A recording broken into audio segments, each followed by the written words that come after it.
Hello everyone. So till now we have discussed in detail about inheritance. I hope that part is now clear. Now in this video I want to discuss next topic of OOPS, that is polymorphism.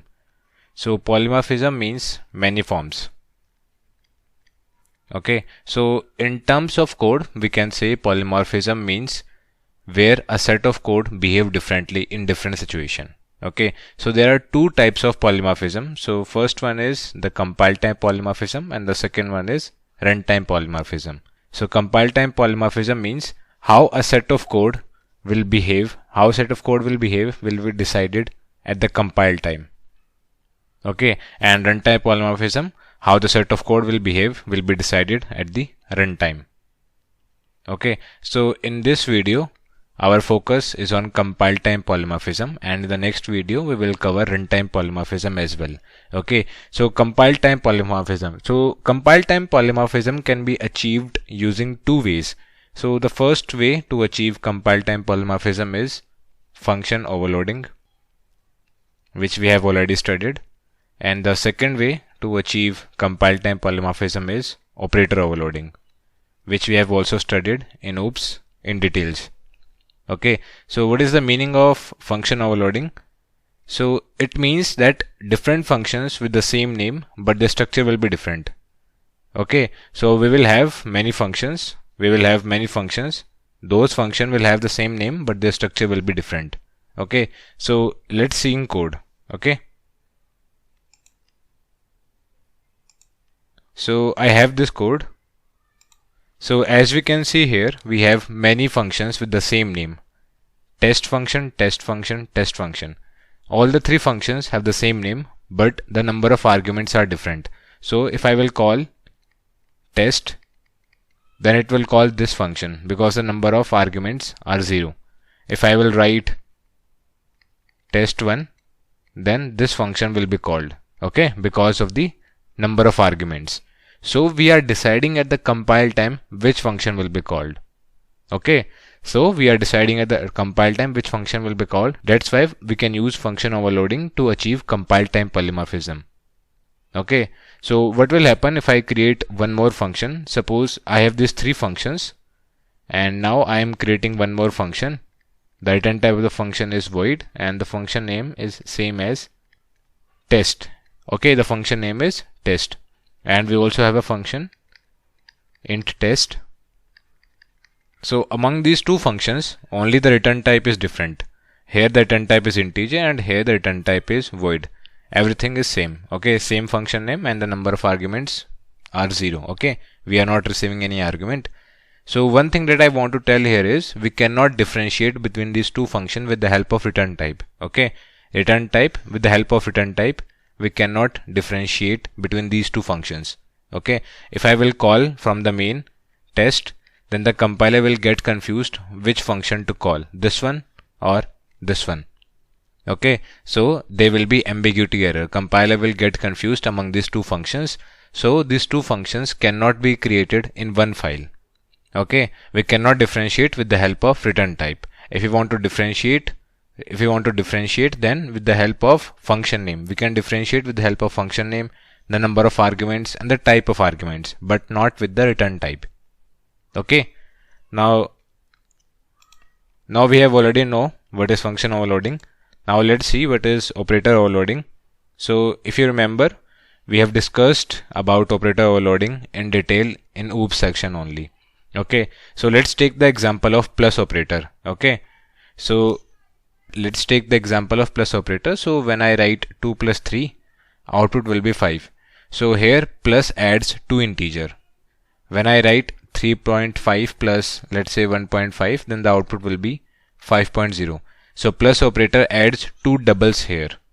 If I write character A plus character B, then what plus operator will do? It will convert these two values into its ASCII value. So this will be 97 and this will be 98.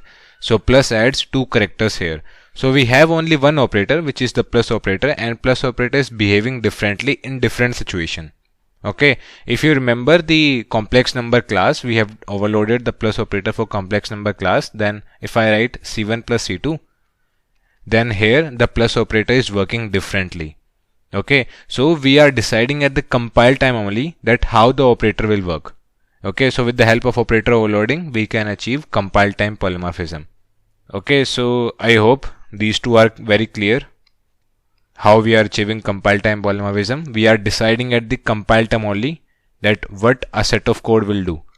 Okay, now there is a third way. There is a third way also to achieve the compile type polymorphism, and it is called method overriding, or we can say function overriding. Okay, method or function overriding. Now let us try to understand what is the meaning of function overriding. Okay. Now, okay, so what is function overriding?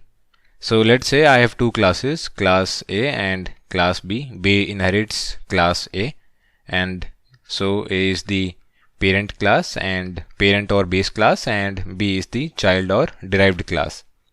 Okay, now suppose class A has a print function,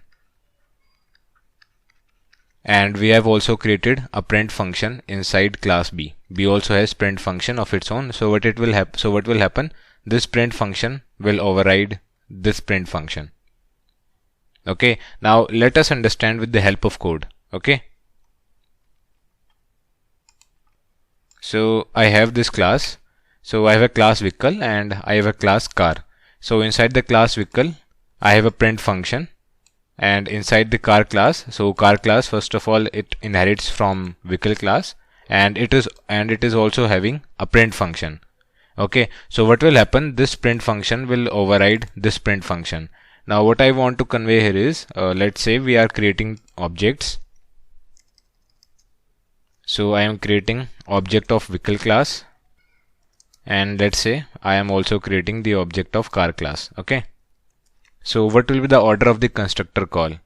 So we have already discussed about the order of constructor call, but let's revise it again. Let's recap. So in this case, what will happen?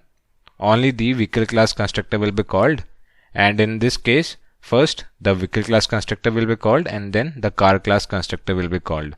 Okay, so what is the structure of vehicle class? So this is simple vehicle class, and inside it has print function.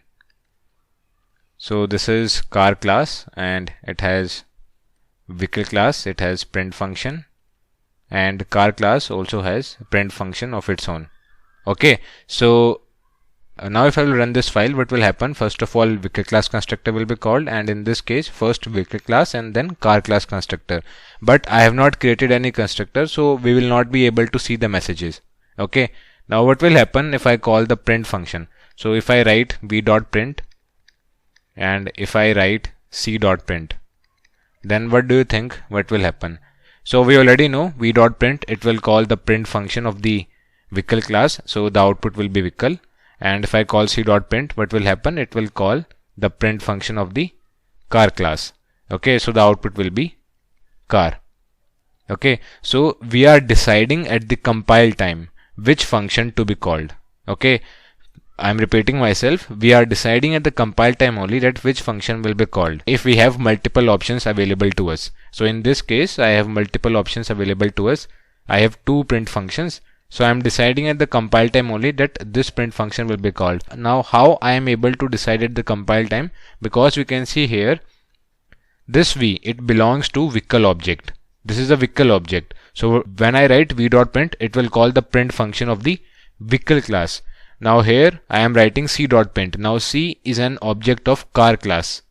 So it will call the print function of the car class. So that's why this print function will be called. So with the help of type of object, we can decide which function will be called. Okay, now let's run this file. Okay, so first of all, let's write v.print and c.print.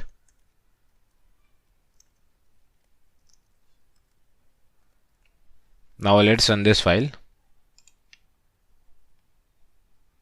So the output is vehicle and car, v.print and c.print. Now if the car doesn't have any print function, then we will call. Okay, so what I want to say here is, if I do not have, let's say the car class do not have print function of its own, so we know what will happen. So if the car doesn't have print function of its own, then we will call the print function of the vehicle class. Okay, and if vehicle class doesn't have print function also, then it will throw error. Okay, so this line will throw us error if the vehicle doesn't have print function. Okay, now let's take one more example. Okay, now here we are creating the objects statically. Now what will happen if I create the object dynamically? So